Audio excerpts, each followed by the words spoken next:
Cool. Let's get it. Let's go. Let's go. Right. What were we even talking about before? Oh yeah, male and female friendships. So Yeah. yeah. I mean, I don't even know. So I thought we latched onto things. Sorry. my brain just It's left me okay. just then. I was like, let me pick it up. It happens all the time. I'll be in flow, then I hit record, and it's like, Yeah, I get that. whoa. That's me too. But Sometimes it's I'm like- like, what was I even talking about? I was talking to myself just fine. And now I've turned the camera on, everyone else is watching. Exactly. Once you realise that you're the problem and that sometimes you're the one that latches on, you're the one that's causing all this drama, it's like, oh, am I being Or at dramatic? least, yeah, or at least that you're part of your own problem. Not necessarily the problem, but your own problem. Because Better way of phrasing it, yeah. yeah, because you have people in your life that they're like, no, you're amazing, you're this, you're that. But then because you're getting to that point of realizing, but I don't like how I do this, Yeah. or I don't like how I do that. And you start to think, just, are you lying to me? Am I lying to me? Who's lying here? You know that Spider-Man meme where they're... Literally all pointing, yeah. And you're like, hold on though.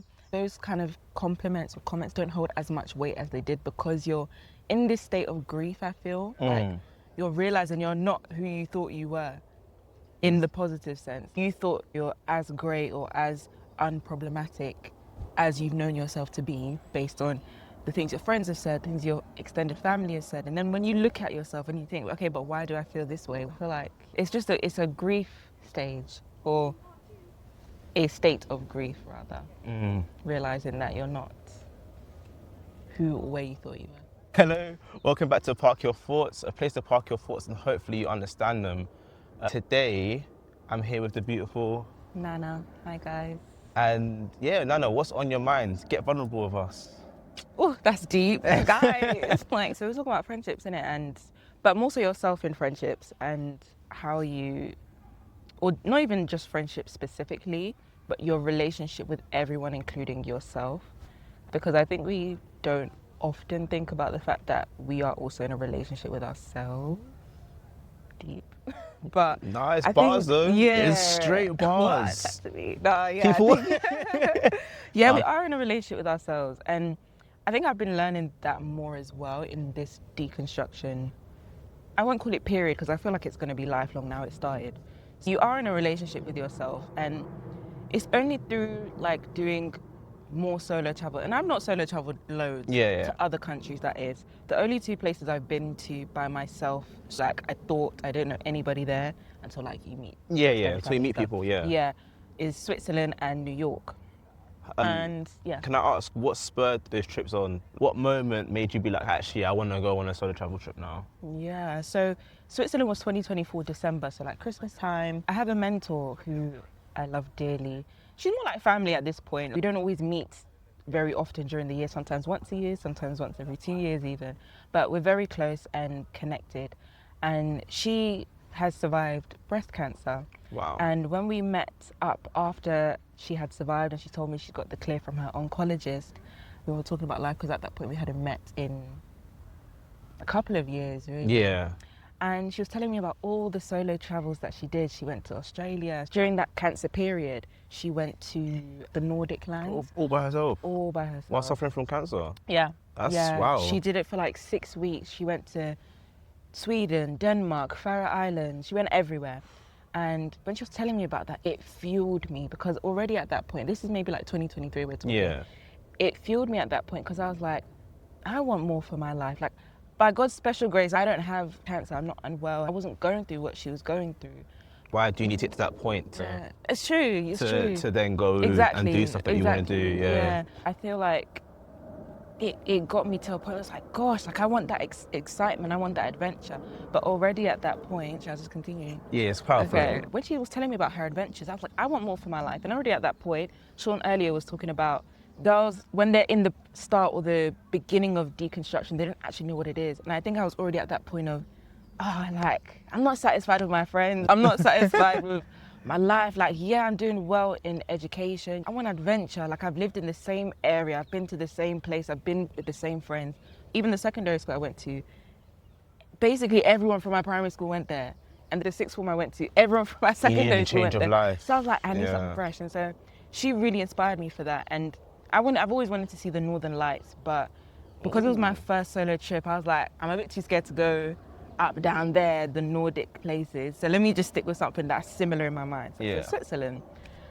I was terrified when I booked it, because I booked it like a package as well, so it's not like I can cancel it. Yeah. So I was like, I have to go. And it was Christmas time, I'm sure a lot of people would be going. When I landed, I cried. I was damn. like, yeah, because I couldn't believe that I got myself on a flight in a country where I know nobody, not a single person, and I took myself there. I couldn't believe it. As soon as that plane landed, I cried because I was like, I'm here. Like, I can do anything I want. Like, I can go and see whatever I want. I can do anything. That freedom's unmatched. Bro. It's unmatched.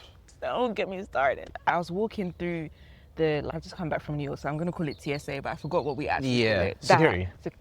Did you forget? Yeah. Or you're trying to be American? I walked through security. I was just feeling so like the world was on my chest. I was like, yeah, man, like, I'm in Switzerland. So she was my inspiration. I ended up going to Switzerland. I had an amazing time. Like, I can't even articulate the amazing time I had. It was beautiful. So this could be unrelated, but as you're talking, my brain went to this quote that I heard the other day. Desire is usually born from despair. The more I hear about people's goals and what drives people and seeing inspiration be born is all from despair. So like, you seeing your mentor go through such a hard time, the cancer held her down, and then now she's going off and living her best life because she realized that it's how finite it is. And then you seeing that from her, it's kind of a sad story, but now it inspired you to go and do your own thing. And not that all, obviously, some of them can just be from desire to desire, but it's... Desire to desire. It's kind of weird seeing that quote. Ever since I've heard it be played out so many times in front of you. So on those 2 trips that you had, did you feel like you learned anything deep, or like, was there any encounters where you were like, oh, damn, like, I feel like I've learned so much just from being here, or just this one small encounter has made this whole trip worth it? The reason why I ask that is because for myself, I've just come back from Jamaica and I was around my cousins and they both have massive followings themselves. One does speech communications and one, she's a vegan living out in Jamaica. She's got a big platform out there. I was watching her and I was like, you lot are getting so many opportunities from just doing this. And I started to think about how I could evolve it, and basically I really got fixated on doing it and doing it strong. But then there was one moment I was standing outside on the roof looking out on the view, and I was just deep in it, like, do I really want to continue doing this? Like, how much effort and how much thought do I want to give behind this? Do I really want to get lost in the thoughts of what this could become? Because I don't want to then not achieve that and make myself hurt. I have this thing where I don't fully invest in thoughts or ideas because I'm scared that if it doesn't come off, I'm gonna get hurt. Same. I was basically just going through these different thoughts, and then the guy came up to me and started going on about life and stuff like that. Then he said this one phrase, if you don't try, you failed. And I was like, oh, that's so true. If you don't try, you've literally failed. Yeah. And I was like, why not just try it then? Why not? Okay, cool, it could fail. But then me not trying is already failure anyway, so I've already failed no matter what. So I've already failed if I don't try, so what's the point of me not trying? And ever since then, I've kind of just not put my all into it, but I've kept it something, I've kept it evolving it. I've looked for ways to evolve it, like how to make it easier for me. Like, yeah, I've been reaching out to more people to talk to as well, because I've realized that as much as I love talking to a camera about myself, the whole point of the channel was to talk to strangers. Obviously, I learned a lot more about myself and, you know, Jamaica and culture, you know, all that buzzwordy holiday realization stuff. Depth and diaspora and whatever. Of course. Yeah. British culture versus Jamaican culture, all of that type of stuff. I'm not gonna go through that right now. But that one small thing, I was like, I kind of locked in, I'm like, yeah, this is something that I wanna do and take seriously. This is not just like little side hobby that I'm just doing. Like, things can be built off of this. So yeah, there's that. So that's kind of a long answer. No, that was insightful. Thank you for sharing. In other trips that I've learned about myself, I'm just so bubbly. I'm naturally kind. And it sounds so weird to say, like, if you're kind, you should know that you're kind. But then it's weird when you're in a scenario where you can't really communicate with anyone, and then how you just like naturally are, and the way how your mannerisms are when you're in a circumstance where you kind of have nothing to go off of, and what you naturally resort to. So like, for example, you could be in a scenario where you go into a restaurant or you go into a little corner shop and like you don't know what anything is, you don't know what the words are, and you're gonna go ask someone what's around. Some people just don't ask because they're just too scared to ask, and they just kind of fumble around until someone speaks up and says, do you need any help? Some people can just go in there, ask a question, get out, and then not pay the person attention in mind of getting what they want. Whereas what I found myself doing most of the time was, oh, how are you? Having a conversation with the person, being like, oh, by chance, do you have any of this? Trying to figure out what's going on, and then thank you, have a nice day. And actually interacting with the person, not getting to know the person, but like not just treating them as a way to get what I want and get out. I acknowledge that you're here, this is your shop, you know better than me. Actually, I'm gonna also make you feel good as well because you really did help me, so like I'm gonna bust a little combo with you. It's just the way how you treat people when you have no common ground, you have nothing in common. How do you talk to people? How do you interact with people in your day-to-day? If someone bumps into you and you know it's a mistake, are you gonna get all pissed at them, or you be like, oh, don't worry, I understand it's a mistake? Small things like that, I realized I kept on choosing kindness every single time when I could have crashed out. I still chose kindness. And then also, again, like I said to you earlier, when I talk, people listen for some reason. Why not? I found it so weird when people, I'll just have a conversation with someone, especially people that I don't even know as well. And I'm like, oh yeah, and I'm pointing out things to them and I'm having conversations with them, and they're literally pointing at me and being like, oh my God, I never even thought about it that way. I'm like, oh my God, don't. Like, calm down. Calm down. Calm down, brother.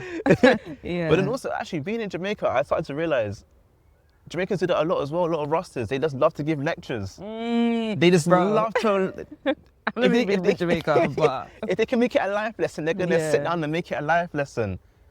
And I've kind of recognized a little bit of that with me as well, where I can just sit down and talk for ages. And then people will be like, you know what? That's so deep. And I'm like, oh, I was just talking. I was just talking. Yeah. But yeah. No. That's a good story. And it's actually so interesting you mentioned that, because the mentor in question, she's of Jamaican heritage. Oh, and wow. I love her so much. But are you Jamaican? I'm not at all. I'm actually Ghanaian. But do you get what I mean? My brothers, my family, do you understand? You know, Jamaicans and Ghanaians are like that. Yeah, to be fair, I've got a bit of Ghanaian in me, my DNA. Hey, come on, ancestry. You're welcome anytime. But yeah, she's of Jamaican heritage. Say real quick, who's got the best jollof? I like that. Yeah, I'm better with that.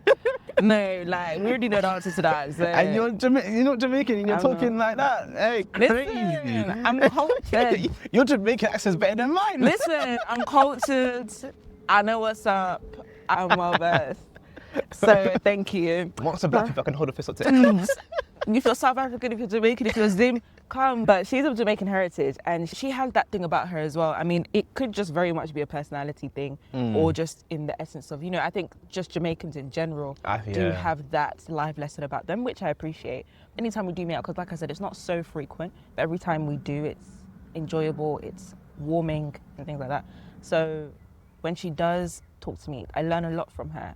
But it's not like she's lecturing me. I just learn through her experience. And it's not that she's articulating what she wants to in a kind of subordinate, like you're less than, like I'm older than you, hear what I'm telling you type thing. She talks about her experience. You can find a lot of Jamaicans like that as well. The word they listen to me. Yeah. But even, I feel like just adults in general, like even regardless of ethnicity, I feel like when someone that's older than you wants to teach you something, it's never just a place from vulnerability. I feel like, or it can be, but I feel like that's shadowed or overshadowed by their desire to, what's the word I'm looking for? Teach? No, to Develop? Instruct. Oh. To instruct. Or possibly there's a hidden desire to teach because of the mistakes that they've made. Maybe even control. Control, yeah, that too. But I don't feel like that with her, and I've never felt like that with her. I feel like she just wants me to grow. I feel like she wants the best for me. Yeah. And why was I telling you that? Because of the Jamaican lecture thing? How? Can't remember, but yeah, cool. It doesn't matter. Like that's. Your solo travel trips, that was my question originally before I went on my tangent. Nice. How do you feel like your traveling has helped you learn? What encounters have you had that's like, oh, I've realized this now because of this encounter? New York was recently. I came back from New York like 2 weeks ago for my birthday. And that was my first time in America, let alone a state that has so much energy and vibrancy and flamboyance. Did you enjoy it? Joy. That's good. Enjoy. Damn. Thank you. I had a good time. But then you could attribute that to the fact that whenever I solo travel, which has only now been twice, well, it was only 2 countries I didn't know anyone. I've been to like Ghana, which is where I'm ethnically from. Yeah. Like a few times myself, like hi grandma type things, you know? Yeah. But it could just be the fact that I enjoy traveling by myself. I enjoy doing grand things by myself. Yeah. But New York, I enjoyed because it taught me a lot about my personality, which is, I think, I was kind of getting into what you spoke about with the fact that you're naturally kind and you choose kindness in replacement of crashing out. Yeah. And I think I enjoyed New York because it taught me a lot about my environment, and it is relevant to what we were speaking about earlier when it comes to you're not really sure what you're upset about. You're not really sure what's making you angry. You're not really sure what's making you feel the way you feel. Like, are you the problem? Is someone else the problem? Who's lying here? Whatever. And that trip taught me a lot about my environment. Because New York, I don't know if you've ever been to America. No. I haven't, no. But I heard New York's like London a lot, but just London times 10. Facts. Facts. But obviously, being from and growing up in South London, yes, you have a lot of culture, you have a lot of personality here, you meet various different types of people. But I think overall, the UK culture, I mean, when I went to New York, I do now agree when people say the UK is bad vibes, they're not lying. And I think it's something to us that is so brushed under the rug because we live in it. Like maybe we're even also a part of it. We don't talk to each other on the tube. We just go about our lives. Like if you see someone wearing something nice, you'll just think about it in your head. You won't actually tell them. I can't lie, I tell people, you know. But that's you though, do you know what I mean? And I feel like as a culture, we don't do that enough. And what I realized about myself is that I do want to do those things. And actually, if I muster it up enough within myself, if I break away from that societal conditioning of being in the UK, out naturally, I will tell someone, I like your shoes, hair's nice. Or where'd you get that jacket from? Because I've done that before living in London. I can't remember specifically if it's always after a solo trip or, you know, after I do something grand for myself where I end up feeling more courageous to do those things. But generally, I feel like my lack of doing that here, where I'm from, has stemmed from those I'm around, like whether they're strangers, whether they're friends or family, people in my life. I just feel like the fact that it wasn't reciprocal made me feel as though I'm doing too much, or I'm being performative, or you're not like that girl, it's okay. You don't need to be the bubbly one. And also, even if I didn't think of it in that way, the response that I received from strangers, family, friends, did make me always feel less than, because I felt like they're making me feel like I'm doing too much, or they're treating me like some sort of pantomime because I'm telling them you look nice, or like what you do. Do you know what I mean? Like, or they'll never take me seriously when I am being serious because she's like, do you know what I mean? Like, I get you. I do get you. So when I went to New York, and you know, I knew that Americans were talkative, but the way in which we describe it here, I feel like is way more derogatory period, because over there it's the kind of interaction that I feel like should be normal. The amount of times I walked on the street, hey, I like your shoes, oh my gosh, where are they from? Like, I've been meaning to get them. Like, and I was like, oh, what? Like, cuz, like, they say it how it is. Like, they say it how it is. And I was able to just do those things naturally that I would do here, like, I like the hair, or like, excuse me, what time is it? Like, you can talk to people without just suffering silently. And I feel like, wow, because it was my birthday, I actually ended up meeting some family that I didn't even know I had there. When I told my dad that I was going, he was like, oh, your mum's nephew's here. He's like old enough to be my uncle, basically. He has children that are my age. And I was like, all right, no problem. If we meet, we meet. If we don't, we don't. I'm already on a solo trip. I wasn't even planning also, I'm 23. New cousins and all that don't really compute. Do you know what I mean? But then I was like, they're in New York, though. So, like, they got a little something to them. I'm sure they have a little bit of... a little bit of spice. A little bit of spice. It was amazing. Like, they took me out. Like, I'm not a party goer. Like, I don't rave, that kind of stuff. I like Yeah, meaningful. sure. No, for real. I don't. I really Okay. don't. Like, I like meaningful things. I like adventurous things, you know. So they drove me all the way. Like, they did a lot. They Yes, did a lot. appreciate experiences more than just like partying. Yeah. It made me realize I've just met you guys. Like, how are they so cool? But for them, it's probably normal. Like, they're growing up in the UK, and like the blueprint of your relationships, in what we were talking about. You know, when you're not able to be as friendly because everyone in the UK is quite stush, really. Continue. Quite stush. You know, that's your blueprint, isn't it? Sorry. So that's your blueprint. And when you go outside and you realize what a positive relationship or interaction should be, it makes you want more. It makes you want more for yourself, but more importantly, the fact that this was a solo trip, it made me want more for the relationship I have with myself, though, because I feel like in the UK, a lot of that has stemmed from how I should be with myself is how others are with me. Like, when you're kind or bubbly or social butterfly, whatever they want to call it, it's too much, relax, like, calm down, or they just think that you're not a well-rounded person. Like, that's just all you are. You can't be serious, you can't be sad, you're just OTT, over the top. Thank you for the clarification. You're welcome. Just in case, guys. Just in case. Yeah. So being with them, like, we just met, and you know, they are family at the end of the day, and I enjoyed being with them. But that trip made me want more for how I am with myself and how I reconcile my actual self with the experiences and interactions I have with others. So that's why it links well to what you said, because I do want to just be me, irrespective of that person on the train is in a mood, that person's put their bag on the chair on the bus and they don't want no one to sit next to them. I'm gonna be like, can I sit next to you? Like, do you know what I mean? Yeah. Like, I just want to be, because I think for a long time it made me question if I'm actually as bubbly or naturally like that as I have been. Because I started to think, but I'm not enjoying this though. Like, I'm not enjoying doing that here. But then when you go into a place where it's welcome, then you're like, oh, maybe I do. I am actually like this. Like, it's just over there, it just reaps negative consequences, unfortunately. But that should be, You know, doesn't matter. adding on to that, of like people being around you and like giving the energy and not receiving it back. That's, again, I hate to bring it back to Jamaica again, but like that's like one of the lessons I learned out there is people can be pissed. And because they're so used to dealing with rude people every single day, they're just naturally rude. But then once some of them, like, you can give a bit of like sparkle to, and they're all like, nah, man, I'm not dealing with this, like, go away. But then there'll be times where I'll walk into a shop and they'll give me that energy, that attitude, and I'm like, ugh.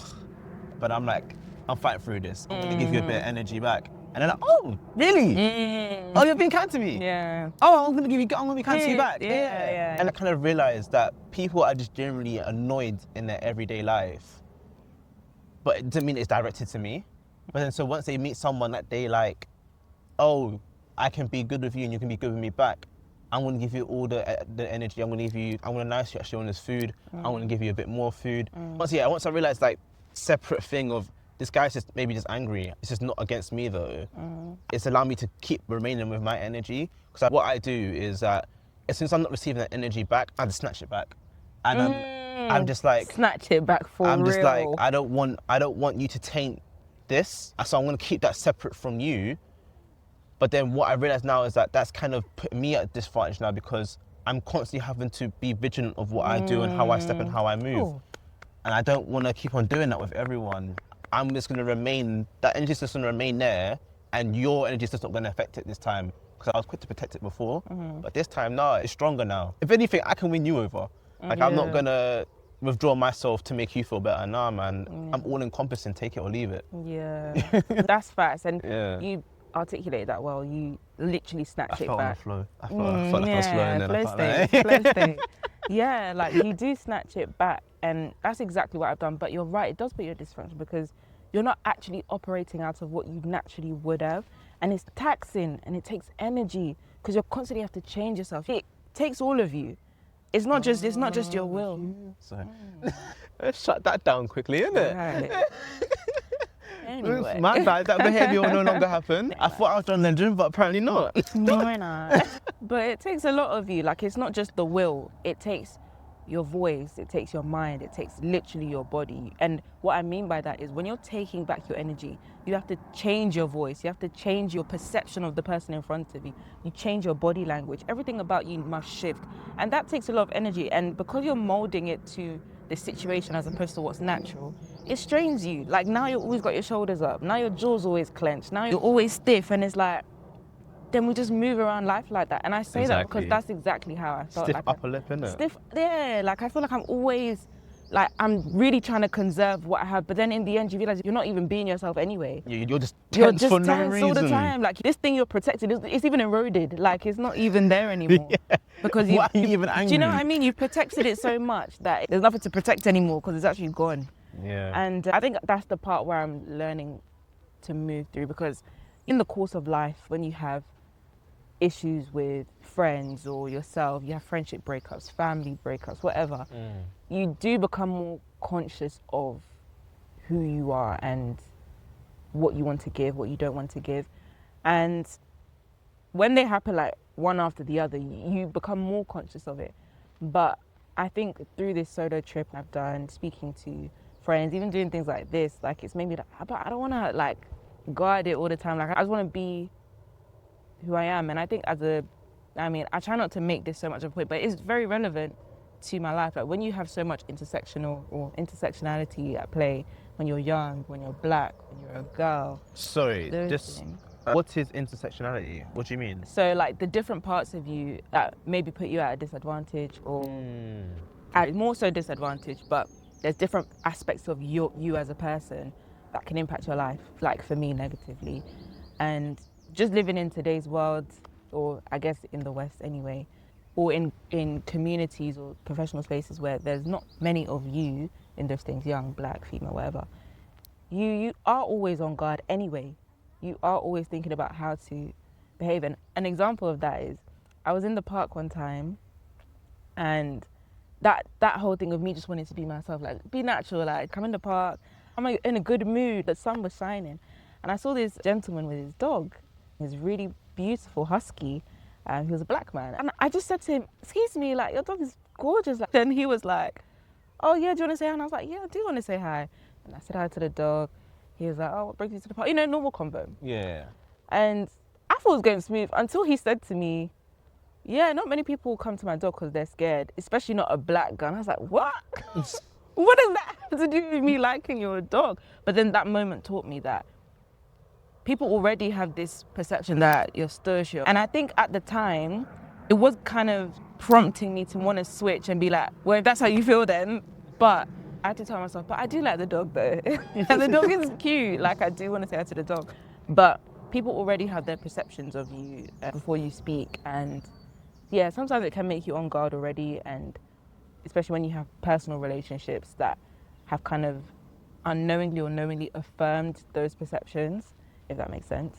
You just end up guarding yourself a bit too much. Yeah, I agree. I feel like that was a lot of waffle though, but... No, it's fine, we got to a point. Waffle's never a bad thing. You know what I feel like waffle is actually? Waffle is like, you know, point, evidence, analysis. Mm-hmm.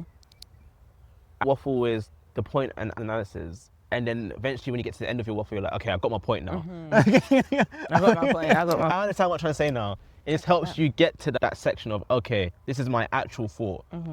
I always appreciate waffle. Waffle is your pure mind just going at it. Thank you. You know what I mean? Yeah. Yeah. No, back to like our original point though as well, like being your authentic you, like you'll never go wrong.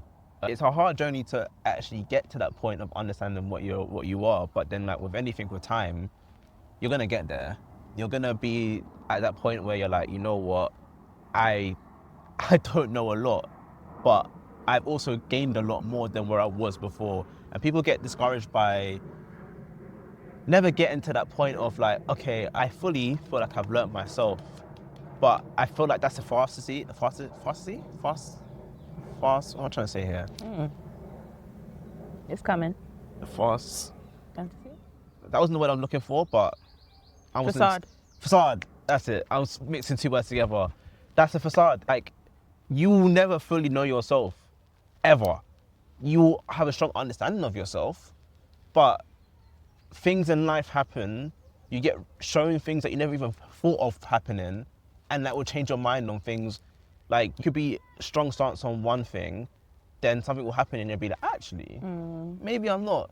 There's people out there in America that have like a strong opinion on gun control. They can be for it, and then a gun shooting could happen near them and be like, you know what? Maybe not. I'm gonna change my mind on it a little bit. Like, Yeah. it won't be, maybe they'll still be for it, but then they'll have different rules, different boundaries behind it. So that's why I always say you can never fully know yourself until, like, you've experienced something that will change your mind. Don't chase for the understanding of fully knowing yourself. Change for the understanding of understanding yourself. It's a process. It's a process, and people. It's a scary process as well, because you have to answer questions that you're scared to answer. Yeah. You have to face experiences that you're afraid to face. But there's another saying I heard the other day as well. It was like something about being a fool. If doing something you want to make a fool of yourself, go out there and act crazy. Something like that. I can't remember how it actually goes. But it's basically just saying, like, everything that you're looking for is on the other side of fear. Right. On the other side of making yourself look silly. On the other side of exposing yourself. So like me being on this camera, I'm being vulnerable. So I'm technically exposing myself to being ridiculed or being mocked or whatever. But then I'm also finding people like you, people that want to also, actually, no, I appreciate what you're saying. Like, I want to jump on here and like join you, or like I actually want to comment and leave something here, or like, I want to follow you. So it's like, yeah, there is that fear of me being mocked and me being like, oh, look, you know your feelings. And also which I don't think it's going to happen as much nowadays, because people are much more aware of their feelings and understanding. Like, it's not something like we're back in the 1950s and people were like, what? You're depressed? No, man. Come on, Shay. Yeah. I have experienced like a racist comment once, and absolute male red pill guy comment on my stuff before as well. But again, that's 2 comments out of the hundreds I've received. You think I'm going to care about them 2 small little people there? One guy being like, oh, don't show a girl your zombie knife. Like, that's definitely racially charged. And then another guy being like, oh yeah, you're not a real man. Okay, cool, go be pent up and angry. Like, I'm not you, innit? Me doing this has obviously helped me understand myself a lot more. I'd rather be a fool on this any day of the week if it means that I can gain a bit more of myself, if you know what I mean. That's good, because in this journey of knowing yourself, I think, especially as you said, these days people are a lot more aware, but I think people fail to understand the cost of that, though, like the true cost of that. People think, oh, it's just maybe a bit of this here, maybe a bit of that there. Like, you know, you have your separate ways of dealing with things as a people. I think unless it involves death, like actual death, maybe it's shallow. Maybe it is shallow. It should cause you grief to die to yourself. It should cause you grief to leave, and to leave yourself and understand that you can't be him or her yesterday. It should actually make you feel sick. Like, there have been times I felt physically sick because I realized, oh, I can't do that no more. I can't do that no more. I can't talk like that anymore, or I can't think like that anymore. And especially when you've done it for decades, however long you've been doing it, it's just like, oh, that makes me feel like you genuinely want to come out of your skin. You want like a hole in the ground to open up and swallow you. I feel like everyone has their own points at which they get in the journey of understanding yourself, or they call it self-actualization or whatever. But I think if it doesn't get to a point where you're grieved at who you lost, then how deep is it really? Because it doesn't come without a cost. In order to get something valuable, something has to die, something has to give. And I don't think, in my journey anyway, it's just been one thing. It's definitely been how I think, who I'm around, what I say to myself, what I do with myself. It can't just be a little, sometimes it has to be radical. Last year I did 75 hard, and that... Sounds hard. Right. That was intense, but I enjoyed, I can't say every second. Let's not lie to ourselves. I did enjoy it overall. Fairs. I did enjoy it overall because I was like, I'm doing this for me. And the craziest, and I think maybe the best part about it, is I didn't tell no one I was doing it either, because I knew that if I told someone, I'd be relying on them for encouragement, because then I can just message that person, oh, like I don't want to walk today, I don't want to do my indoor exercise, I don't want to drink this Found water. your exit. Yeah, but I was like, I can't do that. It's not even because the people in my life at that time wouldn't have been, like I couldn't have been able to do that, but I didn't want that for myself. Like I actually wanted to do it for me, and I did, and amazing. That's good, amazing man. Experience. Yeah, no, I like the fact that you didn't want to tell anyone and you tried to push through that, because yeah, you knew that what you were doing wasn't to find support, it was to use an escape. So I really appreciate that. Yeah, so just, maybe not escape, but like I wanted to talk to myself differently, because the only source of comfort I had was how I spoke to myself. I couldn't ask anyone else. I couldn't ask my sister, I couldn't ask my parents, I couldn't ask my friends. I was the only one that could either make or break what I was feeling in the moment. I was the only one that could have helped myself. And so I started to say things to myself like, no, you can do it. You're going to finish this 75 hard. Being your own support. Yeah, literally. So anytime I am having a hard moment, I can look back to that time and be like, but you have done it though. You have been able to encourage yourself. So, yeah, when there was no one to lean on, you leaned on yourself. Right. That's big. So that's a massive step as well, when being there for yourself, discipline and stuff like that. I guess in my own way, I've done that as well. I've realised I'm a very anxious person. I get it from my mum. That's a whole separate story. I realised how bad it was when I didn't allow myself to panic. I kind of went just, like, you know, like the heartbeat monitor. Right? Whenever I felt panic, my heart just went, it flatlined. But because I was trying to not let the panic take over. But then once I realised I can let myself panic, but also have a level head. I don't say panic, I can let myself feel that anxiety, but also I can power through it by myself, and like, I can actually figure things out. That's my level of like, okay, cool. So I can panic, I can let these emotions out. I know that I won't go overboard. And that was me basically allow myself to rely on myself and let myself have those moments and let myself get to those deep emotions, but also bring myself back up to the highest of emotions, and also then being balanced again. So it was I can understand that, oh, I can't message anyone because I'm just going to use them as a... I'm just gonna use them I as knew that, like I knew that.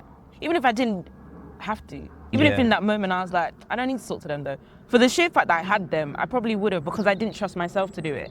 And I didn't really have that relationship with myself to be able to do that. That's deep. I've got one small thing I want to talk about actually before we go. Go for it. I say it's small, but it's not. It's your show. So I'm going to a barbecue tomorrow, and I actually might bump into an ex-situationship. Okay.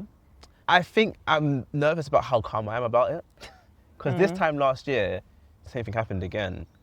And I was really nervous, I was shaking. I felt my anxiety like get to a point of, I was like shaking on the bus on the way there. But this time, it's nothing.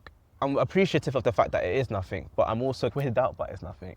Do you know what I mean? And it's not like I'm trying to seek out anything with said person, or I'm not trying to like reconnect or anything in that way. I think I'm just weirded out by how calm I am about it. I don't know if that sounds weird to say or not, but... I don't think so. Yeah. It's facts. Yeah. That's how you feel. I think I've gotten to a point now where I'm happy with my life. Like, I don't have time to worry about it. Yeah. What can I say? I think you've said it all. Like, I guess there's that part of you that's like how you used to be. Yeah. And perhaps there's a part of you that's in disbelief that you even feel that way. And I'm not psychoanalyzing you, but maybe you just feel like you should be something else. Or you should feel something else. Yeah, I think it's more I feel like I should be a certain way, but I'm not. And it's like, oh. It's so ironic that we feel that way about things, because when we're feeling it, we don't think that way when we're feeling intense emotions. When we're feeling calm emotions, especially like as an anxious individual, like we don't question the anxiety we feel like in the time, for example, in that specific scenario, when you, maybe if you were feeling like angry at the time or confused, or you know, you had something. I think it was everything. Yeah, when you're feeling everything, you don't question, why am I feeling everything? Well, no, that's not right. You do know why you're feeling everything. You're not considering the possibility of being calm or relaxed or being like whatever, or having some sort of zen to it. But then now you're feeling that, you're questioning why you're not. Do you know what I mean? Like, it's when you're in one place, you're questioning why you're not that. And then when you get to that and you achieve that, you're like, okay, why am I not doing this? Wait, why am I crashing out? Why am I not calm? Oh, wait, why am I calm? Why am I not crashing out? It's like, you can never win with yourself. You just kind of have to just realize where you're at. Yes, that kind of links to what we're talking about today. Is like you're so used to being a certain emotion, and then when you're not that anymore, you can't be annoyed that you're not that because you've done the healing to get past that. And it's like, why are you trying to revert back to how you was? Yeah. It's grief, isn't it? That's what I'm saying. It's Like, grief. it is grief. Like, you can't believe that you're even at that point. So you're like, nah, no way. Like, this is not how I am. But it is how you are now. Yeah. You are calm about it. Yeah, That's I am just what fine. it I is. am over it. You are over it. That's fine. I guess that name had been so linked to emotions. Yeah. That experience had been so linked to all this passion. Not passion in a way of like, oh, I want it back, but it's like passion as in like, I've given a lot. is there really nothing behind it? Am I going crazy? And it's like, no, you've done the healing. You should be fine now. Stop being stupid. If you say you are fine and you know that deep down you are, then you are. Yeah, like, exactly. Stop second guessing you know myself what I type mean? of thing. Like, Yeah. enough said. True. Do you have any closing thoughts for the people out there, for yourself, maybe for later on, if you want to listen to this back, to remind yourself? Anything. It's up to you. You just take front and center. I want to step out of frame here. Be mindful. Consider yourself more. That's for you and for me. Consider yourself more in why you are how you are, why you're around who you're around, why you're doing what you're doing. And really focus on building the relationship with yourself, because you are friends with yourself, or at least you should want to be. I mean, I know we're not like our parents, like our ethnic parents usually tell us, like, you know, you came in this world by yourself, you're going out this world by yourself. Like, yeah, we brush it off and we're like, okay, sure. But it's true, like, you are, when it's all said and done, when you finish hanging out with your friends, when you come back from work, you are with yourself. Regardless of the amount of people in your family, you are with yourself, and you actually can't escape yourself. There's a verse in the Psalms that says, search me and know me, God, know all my anxieties.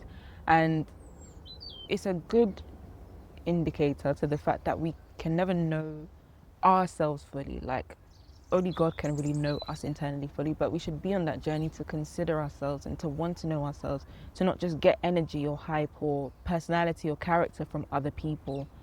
So surround yourself with good people, surround yourself with good thoughts, and that's how I feel. Consider yourself, look after yourself. Love you guys, bye. Well.